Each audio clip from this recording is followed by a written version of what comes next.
Imagine this. You're walking through a crowded street minding your own business when suddenly someone steps in your path. They look you in the eye and unleash words sharper than any blade. Maybe they mock your appearance. Maybe they question your worth. Maybe they attack the very foundation of everything you've built. What do? Most people snap. They explode. They defend themselves like their life depends on it. Their voice rises, their face burns red, their emotions spill out for everyone to see. And in that moment, they think they're fighting back, but in reality, they've already lost. Because here's the truth. Machiavelli understood 500 years ago, the one who reacts first is the one who surrenders power. The moment you let someone pull your strings, you are no longer in control. You're their puppet. But what if you could flip the script? What if insults bounced off you like rain on stone? What if no one, and I mean no one, could shake your calm? Imagine becoming so untouchable that people fear your silence more than they fear anyone's rage. That's what this journey is about. In the next few minutes, you will discover 10 dark laws that transform your mind into a fortress. Laws Machiavelli himself would have used to walk through chaos untouched. Now tell me, are you ready to stop being controlled and start becoming untouchable? Power doesn't begin with muscles, money, or reputation. It begins with something invisible, your ability to remain unshaken while the world tries to pull you apart. Machiavelli centuries ago wrote about rulers who fell not because of their enemy's strength, but because they couldn't master their own emotions. And the truth is, this hasn't changed. The battlefield is no longer castles and swords. It's words, insults, manipulation, and praise. Think about it. The only reason an insult hurts is because you let it hurt. Words are nothing but vibrations in the air. They carry no blade, no gun, no real danger. And yet, when someone calls you worthless, when someone mocks your effort, your body reacts as if you've been struck. Your heart races, your chest tightens, your thoughts spiral. That reaction, that's where power is lost. Machiavelli understood that the man who can't control himself can't control anything else. If you're always reacting, you're not leading, you're being led. You've surrendered the steering wheel of your life to whoever knows how to push your buttons. That's not freedom, that's slavery of the mind. Now here's the paradox. Most people think that to be calm in the face of provocation is weakness.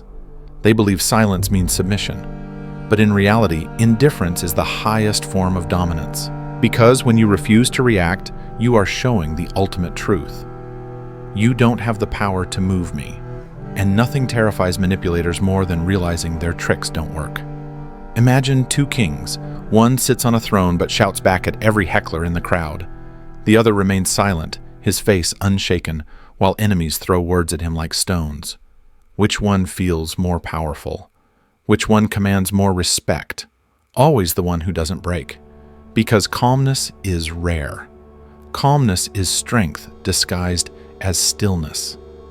This is the foundation of silent power, recognizing that your emotions are yours and no one else's. People can only hurt you if you allow them to. They can only control you if you give them the keys. When you realize this, you shift from being a victim of words to becoming a master of yourself. And once you control yourself, no one can ever control you again. This chapter isn't just about philosophy, it's about practice. Starting today, I want you to become aware of the moment right after someone provokes you. Notice the gap. Notice that split second when you have a choice. Do I explode or do I remain still?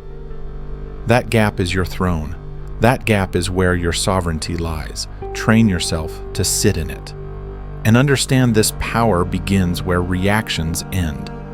When the world expects you to lash out and you don't, you've already won. When the world expects you to break and you stay whole, you've already conquered. That's why this first law isn't about strategy against others. It's about strategy against yourself. Because the greatest enemy you'll ever face is your own untamed reaction. Machiavelli once said, "Everyone sees what you appear to be. Few experience what you really are. If you appear calm, people will assume you are unshakable. They won't know the storms inside you. They'll only see a fortress that cannot be breached." And perception creates reality. When others believe you're untouchable, they treat you as untouchable. So here's your first exercise for the next 24 hours whenever someone irritates you, whether it's a stranger, a coworker, or even a loved one. Practice the discipline of stillness. Don't react, don't explain, don't justify. Just breathe. Observe and let the moment pass. Watch how much power you feel when you don't give them what they want. This is the foundation of silent power. Not flashy words, not loud battles, just calmness so strong it becomes frightening. Now, I want you to type this affirmation in the comments: I hold my silence as power. Because the moment you begin to believe this, the transformation starts. And once you master this foundation, you'll be ready to step into the next law, the art of anticipating provocation before it even arrives. Most people walk through life expecting fairness. They believe if they treat others with respect, they'll get respect in return. If they work hard, they'll be rewarded. If they stay humble, they'll be appreciated. But the truth, life doesn't work that way. Machiavelli understood that disrespect is not an accident, it's a weapon. People will test you. They will provoke you. They will try to find the cracks in your armor, not because they hate you, but because human nature is driven by envy, insecurity, and the hunger for control. Think about it. How many times have you felt shocked when someone lied to you, mocked you, or betrayed you? That shock is the real wound. The insult hurts less than the surprise. When you expect loyalty and get betrayal, you break. But when you expect betrayal, it doesn't surprise you. It confirms what you already knew. Walking through life without expecting provocation is like walking through a dangerous neighborhood with your guard down. You're not weak because you get hurt. You're weak because you weren't prepared. Machiavelli once said, "The wise man does at once what the fool does at last." The wise man prepares for insult before it arrives. The fool gets blindsided every single time. Imagine you're playing chess. Your opponent moves a piece to lure you into a trap. If you're surprised, you panic and make mistakes. But if you already anticipated the trap, their move becomes predictable, almost pathetic. That's how disrespect works. When you expect it, it loses its sting. It becomes nothing more than a rehearsed move you've seen 1,000 times. This doesn't mean you walk around bitter or cynical. It means you walk around realistic, prepared. You know some people will envy you. You know some will mock you. You know some will try to bring you down. And when they do, you won't flinch. You'll be calm, steady, untouchable, because you already saw it coming.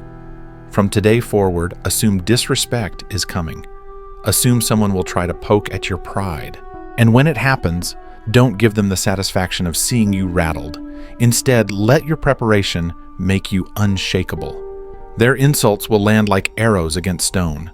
This is the first law of silent power: anticipate provocation before it arrives. When you do, you transform disrespect from a weapon into background noise. You rob it of its ability to control you. And that is the beginning of dominance. Now, I want you to drop this affirmation in the comments: I expect disrespect. I remain unshaken. Because once you embrace this mindset, you'll never be caught off guard again. And in the next chapter, you'll discover the second law, the art of silence, where you learn why saying nothing can be the deadliest response of all. Here's something most people never realize: your silence is more powerful than any comeback you could ever deliver. When someone provokes you, whether it's a sly insult, a mocking laugh, or a blatant challenge, they are chasing one thing: your reaction, your anger, your defense, your loss of control. The moment you give it to them, they win. But when you stay silent, you turn the tables. Think about the last time you ignored someone's attempt to get under your skin. Didn't they look unsettled?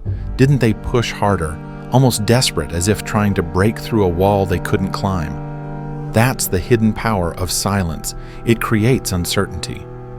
They wonder, did I fail? Did my words not matter? Is he planning something? Their ego starts to collapse under the weight of not knowing. Machiavelli himself said, "It is better to be feared than loved if you cannot be both." Silence is a tool of fear, not loud, violent fear, but the quiet kind that creeps in when people realize they can't read, you can't move, you can't predict you. Silence makes you mysterious. And mystery is the birthplace of respect. But here's the key distinction: the silence must be chosen, not forced. The silence of a person who has nothing to say screams weakness. But the silence of a person who could destroy you with words yet chooses not to whispers power. One is insecurity, the other is dominance. If you want to build this power, you must train it. The next time someone insults you, count to 10 before answering, then to 20. Then try staying silent altogether. Watch them squirm. Watch their confidence waver. Watch how your lack of reaction crushes their ego far more than any insult you could throw back. Because silence doesn't just protect your energy, it shifts the balance of power. It tells the world, you don't control me. I decide when and if I respond. And that simple choice makes you untouchable. Now, I want you to drop this affirmation in the comments: silence is strength. Because once you understand this, you'll see that the strongest voices often say nothing at all. And in the next chapter, we'll go deeper into the art of controlling emotions, where you'll learn how to feel everything, but reveal nothing. Rage, tears, over-explaining. These are the giveaways of weakness. The moment you lose control of your emotions, you've handed your enemies the blueprint of how to destroy you. And believe me, they will use it. Think about it. When you lash out in anger, they now know how to provoke you. When you cry in frustration, they know where you're fragile. When you over-explain, they know you're desperate for approval. Every uncontrolled emotion is a weapon you've just given away for free. But here's the truth: most people don't understand emotions themselves are not the problem. You don't have to kill your emotions. You have to command them. There's a massive difference between feeling anger and showing anger. The master feels everything, but reveals nothing. The amateur reveals everything and controls nothing. Machiavelli once wrote, "Since love and fear can hardly exist together, if we must choose, it is far safer to be feared than loved." Why? Because fear is born from unpredictability and control. When you display no uncontrolled emotion, people cannot read you. They can't predict how you'll respond. They can't manipulate your mood. That makes you dangerous. Picture this: a rival insults you in front of others. Inside, your chest is burning, your pulse is racing, your hands are shaking. But on the outside, you're calm. You don't flinch. You don't raise your voice. You answer with measured words, or maybe you don't answer at all. What happens? The rival expected fire and chaos. Instead, they see a wall of ice. That's real dominance. That's real power. Here's a technique you can use right now when emotions rise. Take a slow breath and imagine the situation is happening to someone else. Step outside yourself. If this were your best friend, what advice would you give them? Instantly, you create distance between the feeling and the action. That gap is where power lives. Remember, emotions are signals, not commands. They tell you something is happening, but they don't decide what you do about it. When you understand this, you stop being a puppet of your biology and start being the master of your destiny. Now drop this affirmation in the comments: I control myself. Because once you truly control your emotions, no one can control you.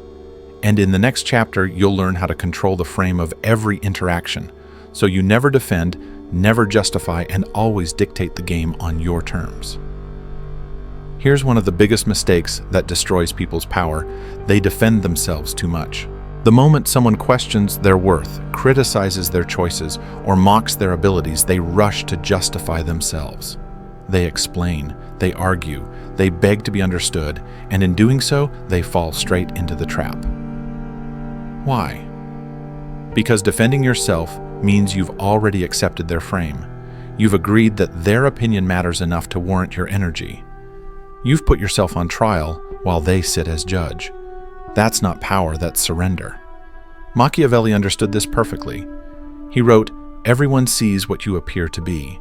Few experience what you really are. The strong don't need to prove their strength. The wise don't need to prove their wisdom. The powerful don't waste time explaining themselves to doubters. When you defend too much, you appear guilty, weak, and desperate even when you're right. Imagine this scenario: someone sneers, "You're not smart enough for that position." The average person would list their qualifications, defend their record, or argue passionately. But the Machiavellian response: a calm smile, a short reply like "interesting opinion," and then a change of subject. In that instant, you've refused to enter their frame. You've shown that their words are too small to touch you. This is how you seize control of every interaction. Instead of defending you, reframe. Instead of explaining, you redirect. Instead of proving, you dismiss. The moment you do this, the balance of power shifts. You are no longer reacting to them, they are reacting to you. They expected a fight, but instead they face indifference. They expected you to play their game, but you forced them to play yours. Here's a practice you can use next time someone criticizes you. Resist the urge to explain yourself. Pause. Breathe. Then either say nothing or respond with a dismissive phrase. "That's your perspective." Or, "Noted. Nothing more. No defending. No over-explaining." Watch how quickly the tension dies, how powerless they feel when you don't play along. Because here's the truth: the person who sets the frame sets the rules, and the one who sets the rules always wins. Now drop this affirmation in the comments: "I control frames." Because once you master this, you'll never again find yourself trapped in someone else's game. And in the next chapter, you'll learn Law 5, why both praise and criticism are chains, and how to break free from the need for anyone's validation. Most people think their problem is that they care too much about criticism. They feel crushed when someone insults them or points out their flaws. But here's the hidden trap: caring too much about praise is just as dangerous. Because the moment you need approval to feel worthy, you've chained yourself to the opinions of others. Think about it. If your happiness depends on compliments, then insults will destroy you. If your confidence grows only when people clap for you, then silence will shatter you. Both praise and criticism are shackles. One feels like gold, the other like rust, but both keep you bound to other people's judgment. Machiavelli warned of this dependency in subtle ways. He said, the first method for estimating the intelligence of a ruler is to look at the men he has around him. In other words, don't measure yourself by the noise of the crowd. Measure yourself by the standards of those who matter: the wise, the loyal, the proven. Everyone else, their words are just background static. Imagine two performers. The first lives for applause. Every laugh, every clap feeds their soul. But one night the audience doesn't respond. They collapse, doubting their worth. The second performer, they value their craft above all. Whether the audience cheers or stays silent, they perform with the same fire. Who is stronger? Always the one who doesn't depend on validation. This is your task. Stop fishing for compliments. For 1 week, avoid checking likes, views, or asking people what they think of your work. Instead, focus on your own standard. Ask yourself, did I do the best I could? Did I stay true to my values? That's the only validation that matters. The moment you no longer crave praise, you no longer fear criticism. You stand on your own foundation. You become free. You become untouchable. Now drop this affirmation in the comments: I validate myself. Because once you embrace this law, you'll stop being a prisoner of approval and start living as a sovereign. And in the next chapter, you'll discover Law 6, how to train your calmness like a muscle, rewarding control and punishing reaction until self-mastery becomes automatic. Most people treat self-control like a switch: you either have it or you don't. They think, next time I'll just stay calm. But when the moment comes, when the insult cuts deep or the disrespect stings, their willpower crumbles. Why? Because willpower is limited. It's like a battery that drains the more you use it. Real masters don't rely on willpower. They build systems. They train calmness like an athlete trains their body through repetition, reward, and discipline. Here's the truth your brain learns through consequences. If staying calm feels good and losing control feels bad, your brain will naturally choose calmness more often. That's how you rewire yourself into becoming untouchable. Machiavelli once wrote, "Men are so simple and so ready to obey present necessities that the one who deceives will always find those who allow themselves to be deceived. Don't deceive yourself into thinking raw willpower will save you forever. You need to train your mind with incentives until composure becomes automatic. Here's how it works the next time someone provokes you and you stay calm, reward yourself. Maybe buy yourself something small, enjoy a favorite snack, or take time to relax. Make composure feel satisfying. On the other hand, if you lose your temper, punish yourself with discipline. Do an extra workout, take a cold shower, cut entertainment for the evening. Make the cost of losing control real. Imagine this like training a dog. Each time you reward the right behavior and discipline the wrong one, the habit becomes stronger. Soon, calmness won't be something you force. It will be your default state. You won't even have to think about it. When provocation comes, you'll meet it with ice-cold composure because your mind has been conditioned to do so. Think about how powerful that is. Most people struggle for years to control their emotions, but you've built a system that makes composure second nature. You've turned control into instinct. That's not just power, that's mastery. Now drop this affirmation in the comments, I train myself, because once you see self-control as a skill, you can train, not a trait you either have or don't. You'll start building real strength. And in the next chapter, you'll discover Law 7, how to weaponize indifference, turning your lack of concern into a devastating blow that shatters your enemy's egos. Most people think the way to win against attacks is to fight back. They argue, they defend, they scream louder. But here's the secret. The most devastating response isn't anger, it's indifference.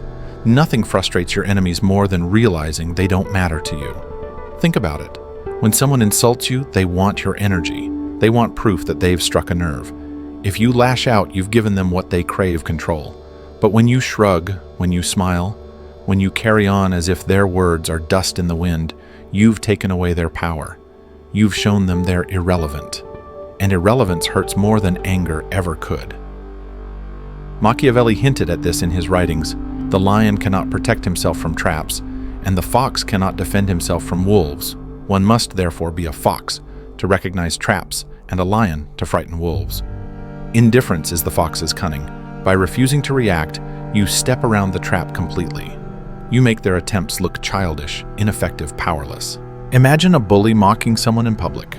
If the victim yells back, the bully wins, the crowd is entertained. But if the victim looks at the bully like they're invisible, maybe even smiles, and then calmly moves on, the bully collapses inside. Their ego starves, their performance fails. Indifference killed them faster than rage ever could. But here's the important part. It has to be real indifference, not fake.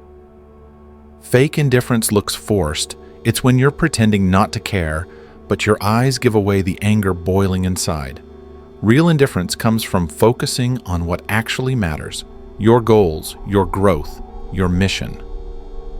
When you're too invested in building your empire, you simply don't have energy for petty provocations.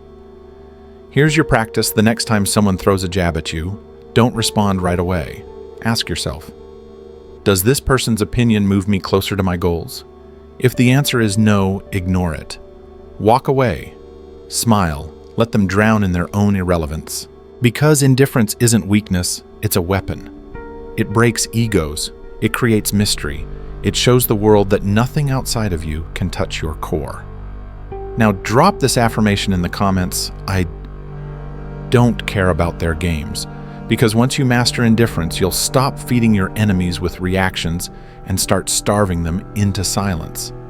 And in the next chapter, you'll learn Law 8, how to take every insult, every attack, and redirect that energy into power fuel for building the empire they said you could never create.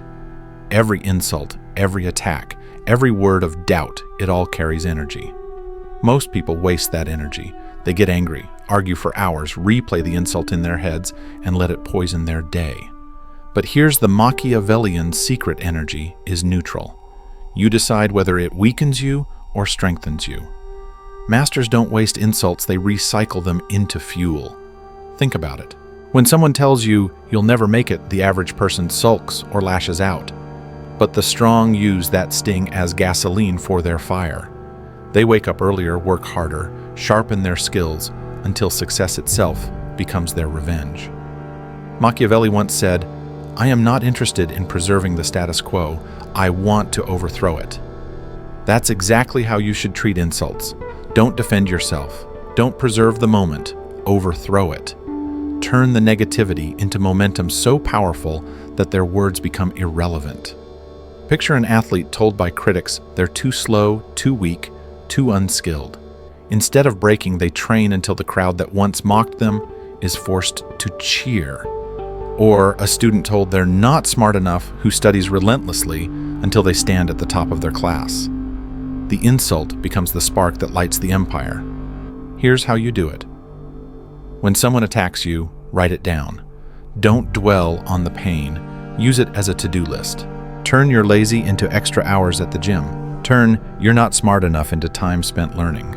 Turn "you'll never succeed" into building the project they swore was impossible. Instead of burning yourself with anger, burn through obstacles with determination. This is the true art of redirection. Because here's the truth: victims let attacks weaken them. Victors let attacks strengthen them. Every insult is free training. Every critic is an unwilling coach. Every provocation is an opportunity to rise. Now drop this affirmation in the comments: I turn pain into power. Because once you master this law, you'll never waste another insult again. And in the next chapter, you'll learn Law 9: how to let go with cold calculation, choosing carefully when to strike back and when to walk away without losing an ounce of power. Most people think they only have two options when someone wrongs them: forgive and forget, or seek revenge. But Machiavelli knew there was a third path: cold calculation. Revenge is not an obligation. It's a tool. And like every tool, it should only be used when it serves a purpose. Here's the trap pride convinces us to strike back immediately. Someone disrespects you and you feel the urge to respond on the spot. But that's not power, that's impulse. True power is deciding whether revenge benefits you or whether walking away protects your energy. Machiavelli wrote, "Never was anything great achieved without danger," but he also understood that not every danger is worth facing. Fighting every battle drains you. Chasing every insult distracts you. The wise man picks his wars carefully. Imagine two generals. The first responds to every small provocation, sending his army into endless fights until his resources are gone. The second chooses his battles with precision. He ignores minor taunts, but when the time comes to strike, he does so with overwhelming force. Which general wins in the long run? Always the one who calculates coldly. Here's how you apply this law. Ask yourself, will pursuing revenge protect my reputation, advance my goals, or send a message worth sending? If yes, wait until the timing favors you. Strike when the enemy is exposed, when the payoff is undeniable. If no, let it go completely. Not with bitterness, not with resentment, just pure detachment. Because letting go by choice is as much a show of power as striking back. This is the difference between pride and strategy. Pride says, I must respond because they hurt me. Strategy says, I'll respond only if it strengthens me. Pride makes you predictable. Strategy makes you untouchable. From now on, treat every insult like a test. Not every arrow is worth catching. Not every trap is worth springing. Sometimes the most powerful move is silence. Other times, the most powerful move is a strike they never saw coming. Either way, you decide, not your emotions, not your pride. Now drop this affirmation in the comments: I choose wisely. Because once you let go with cold calculation, you'll no longer be a slave to your pride. You'll act when it serves you, and only then. And in the next chapter, you'll discover the final law: how true detachment makes you untouchable. A fortress no insult or attack can ever penetrate. Here's the final secret: people can only hurt you when they find a way in. When they discover the thing you cling to so tightly that you'll sacrifice your peace to protect it. Maybe it's your reputation. Maybe it's your pride. Maybe it's the desperate need to be liked. Once they see that weakness, they own you. Detachment destroys that control. It doesn't mean you stop caring about everything. It means you don't let your caring make you vulnerable. You can love your family without letting threats manipulate you. You can be proud of your work without letting criticism shatter you. You can want success without letting setbacks devastate you. Machiavelli captured this truth in his observation. He who is highly esteemed is not easily conspired against. Respect is born from independence when nothing outside of you controls your center. The man who needs nothing is the man who cannot be broken. Picture a fortress. The weak fortress has open gates. Every insult, every setback, every opinion walks right in. The strong fortress has high walls and no cracks. Not because it's empty, but because it's guarded. Detachment builds those walls. It makes you untouchable. Here's how to practice it. Exit. Hold things lightly. Enjoy success, but don't cling to it. Fail, but don't let it define you. Separate preference from dependence. Want things, but don't need them for peace. Focus inward. Ask, if all external validation disappeared, would I still stand tall? Train until the answer is yes.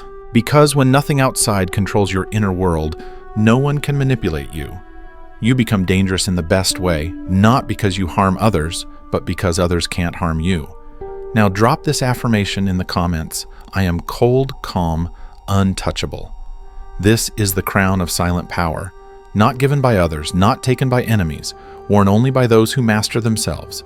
And in the final chapter, you'll see how these 10 laws connect into a single way of life, a state of unshakable power that turns you into the person everyone fears, respects, and wonders about. You've made it this far. That already tells me something about you. You're not like most people. Most people would have clicked away, distracted, chasing noise. But you stayed. You chose to learn. And now you hold something in your hands that 99% of the world will never discover: the 10 dark laws of silent power. Let's review what you've unlocked. You've learned that insults only hurt when you're unprepared, which is why you must expect provocation before it arrives. You've learned that your silence breaks egos more effectively than any comeback ever could. You've mastered the truth that emotions must be felt, but never revealed. You've discovered that the one who controls the frame never defends. You've realized that both praise and criticism are chains, and that true freedom comes from self-validation. You've learned to train calmness like a muscle, rewarding control and punishing reaction until composure becomes automatic. You've weaponized indifference, starving manipulators of the attention they crave. You've discovered how to redirect every insult into power, using pain as fuel to build your empire. You've embraced the art of cold calculation, choosing wisely when to strike and when to walk away. And finally, you've crowned yourself with the law of detachment, becoming untouchable. These aren't just ideas. They are weapons. They are shields. They are the crown only the disciplined can wear. And if you apply them, if you truly live them, you will transform into someone rare, a person who cannot be shaken, manipulated, or controlled. But here's the warning knowledge. Without action is nothing. It's dust. You can watch this nod. Your head feel powerful for a moment, but if you don't act, nothing changes. Power isn't built in theory, it's built in practice. So here's your challenge. Don't try to master all 10 laws at once. Pick one law, the one that hit you the hardest, the one you know you need most, and practice it relentlessly for the next 7 days. Watch how it changes the way people react to you. Watch how it changes the way you feel about yourself. Then once it becomes second nature, add another law, layer them, brick by brick, until you've built a fortress no one can break. Imagine the life that's waiting for you once you master these laws. The next time someone disrespects you, you'll smile calmly instead of snapping. The next time someone mocks you, you'll turn their words into fuel. The next time someone tries to manipulate you, you'll be ice-cold, untouchable sovereign. People will wonder, why can't I get to him? Why can't I shake her? And the answer will be simple. You've mastered yourself. This is the kind of power that shifts rooms, the kind of presence that commands respect without raising your voice, the kind of strength that makes people fear your silence more than they fear anyone's anger. That's who you're becoming. Now, if this series has opened your eyes, here's what I want you to do. Hit that like button. It tells me you want more content that sharpens your mind. Share this video with someone who needs it, someone who gets provoked too easily, who gives away their power every day. And most importantly, subscribe and turn on notifications, because I'm going to teach you everything the masters knew but never shared publicly. Finally, drop this last affirmation in the comments. I am cold, calm, untouchable. Say it, write it, believe it, because the weak react, the strong respond, but the masters don't need to do either. They exist in a state of unshakable power. And now the question is, will you stay where you are, or will you step into that mastery? The choice is yours.